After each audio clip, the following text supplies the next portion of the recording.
What is our level of humanity, for example, or where are we of these extraordinary advances in the field of immortality, what we call life extension. So what I'm suggesting, just to finish, what I'm suggesting is that it is important to look at all areas of personal growth.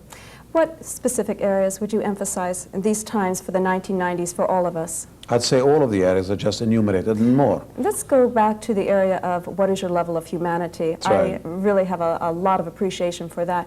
What are some key points for RPG in what is your level of humanity, or how humanity rich are you, or informed? Yeah, you know, a lot of people who are progressive or who are forward-looking, even some of my fellow futurists, or people who are interested in futurism and future studies, they think that to be future-oriented or to be very forward-looking means to talk high-tech, or, for example, to talk space, or to attend conferences in space. And what I'm suggesting is that it is also important to focus on our level of compassion. How compassionate are we? How sensitive are we to the fragility of all life? Are we able to identify with other peoples elsewhere on the planet?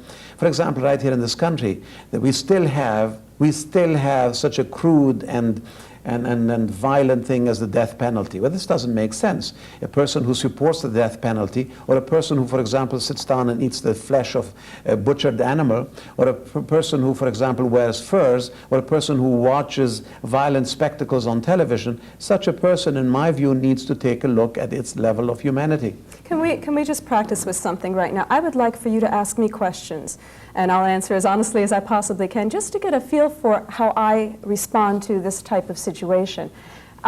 Pick any subject that you want to deal with, that you've spoken about or written about or have information on, and I'd like to see how I respond to it. Well, how globalized are you, for example? Do you have a global network of friends?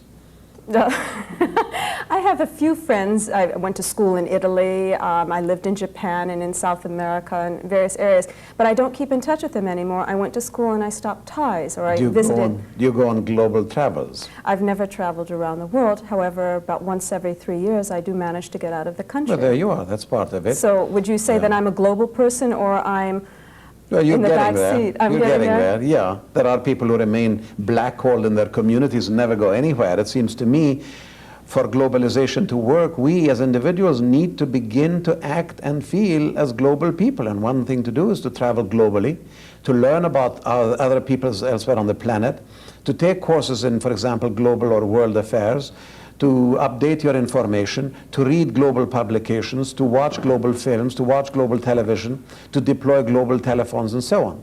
What about your level of humanity, Nancy? For example, me, please. Okay. Do you support the death penalty? Absolutely not. Okay.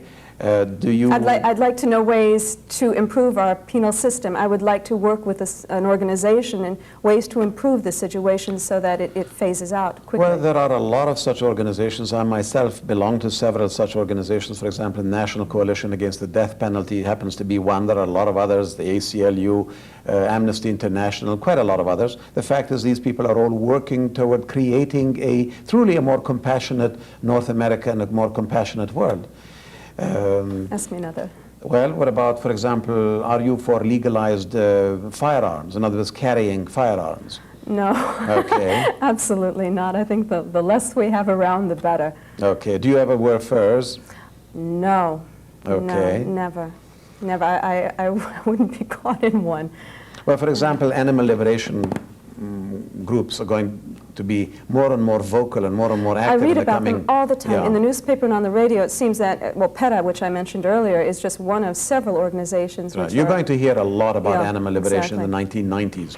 And also, well, for example, in the 1960s, we had the civil rights movement, the women's movement, the sexual revolution. In the 1970s, we had the biological revolution, for example. We had the new genetics, recombinant DNA, the beginnings of robotics, and so on. In the 1980s, we began moving toward globalization and so on. In the 1990s, I am supremely confident you're going to hear a lot about moving toward greater compassion.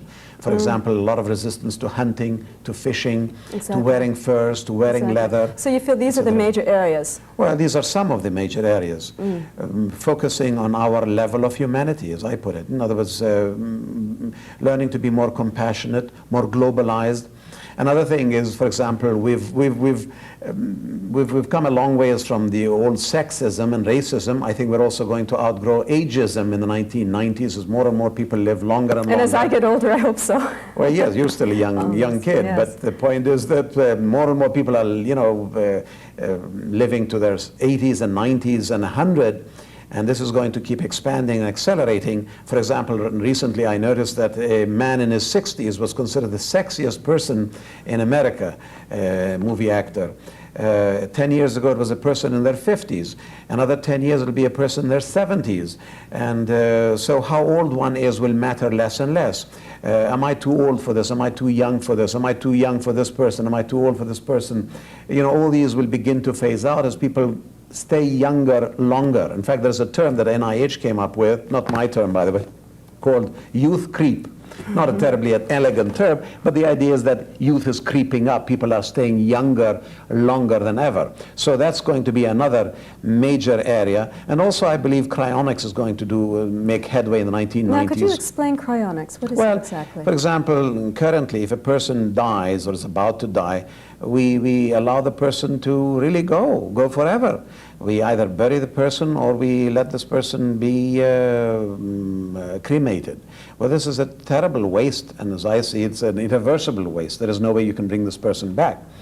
And whereas, cryonics, life suspension, and life support systems, which are, by the way, available in hospitals and so on, are going to be two methods to allow individuals who are either near death or who actually have died to be put in suspension, to be put on hold until a time, 10, 20, 30 years from now, when in fact we will be able to reanimate the person and correct the flaw or the breakdown or whatever the glitch was and have the person go on living.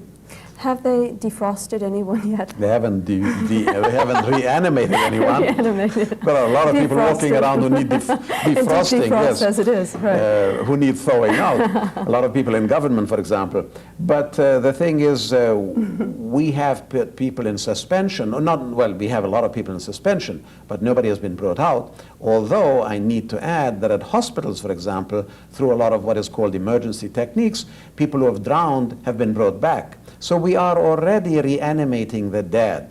Cardiopulmonary resuscitation, for example, is a case in point, either manual or using technology. Defibrillators, pacemakers, etc., enable people, for example, who would have been dead and gone 10 or 20 years ago to be reanimated or to go on functioning. So we are really living at an extraordinary time, extraordinary breakthroughs and advances in all areas of life, both in technology as well as in our values, in our level of humanity. And all these things are happening. But the main thing to do is to ask yourself, what does all this mean to me? How am I faring in this environment of this dynamic environment? Am I moving along? Am I staying progressive? Am I changing with all the changes that are going on?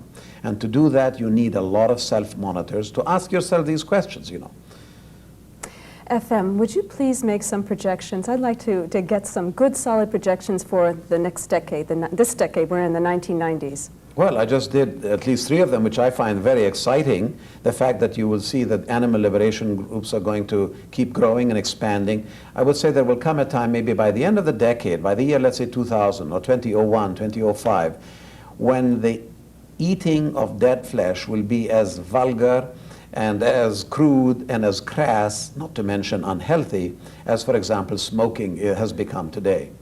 And I wouldn't even be surprised, mind you, this is partly said in jest, when in fact you go on an aircraft and the people who eat that flesh will be banished to the back of the aircraft, which is where they ought to be right now. Where the cigarette smokers are exactly. now. Yes. In areas of life extension, I expect there'll be dramatic advances as we develop more and more modern technology, and as recombinant DNA, the new genetics and life extension techniques, lifestyle changes, etc., keep expanding and growing more sophisticated. We will continue to gain in life expectancy, and who knows, maybe even by the end of the 1990s, maybe gain even in lifespan. In other words, the ceiling for our species, which is now about 115 years, we may even be able to move that up to about 130 or 150. It's tremendously exciting. What about politics? Do you think that we'll move away from this leader situation that we have and we've had for so many years into a more political referendum? Well, I mentioned earlier in this program that we are moving toward decentralization of power. And you see it here in North America probably better than anywhere else. The fact that the central government, the person who sits in the White House, really matters less and less. Most of the people in government in the last 20, 30 years have been, for the most part, behind the times. They've been on a slow track. And the populace, the people, have been way ahead. And for the most part, in my view, governments are playing a reactive role. In other words, they are responding to or reacting to initiatives taken elsewhere. For example, I mentioned the women's movement or the youth movement, or the civil rights movement. These really happened under the inspiration of individuals outside government, and governments then tagged along and responded. And here in the 1990s and the turn of the century, you will see this process accelerating, where in fact governments will matter less and less. I have made the projection in several places that by the year 2020, 2030, the White House will become, or national politics or national presidential elections will become really nothing more than glitzy affairs like, for example, the Academy Awards, because really whom sits in the White House will matter less and less. FM, also about art. I've heard you speak many occasions about the phase out of arts or the change of arts. We have film, which is very, very popular still. Video has come online, computer graphics. What about painting and sculpture, plays, theater? What is going to happen to these forms of manifesting art and ideas and creativity? You really want to put me on the spot, don't you? Exactly. Well, I believe that these old forms of art were great in their times. They were the repositories of our genius, our brilliance, our creativity, meaning humanities. But you know, art itself revolves heavily around the technology at any given time. And the technology in our times, the 1990s and beyond, which is increasingly electronic and global and immediate and personal and interactive, will create and spawn an entirely different concept of art. You see the beginnings of it, for example, in video art, just to give you one example. FM, thank you so much for being a part of our program, The 1990s Getting Ready. Just to end on one final note, what can we do right now today for our RPG? What is something that is so important to us in what's going on in the world right now and what's going on in medicine and us individually? To be updated. Information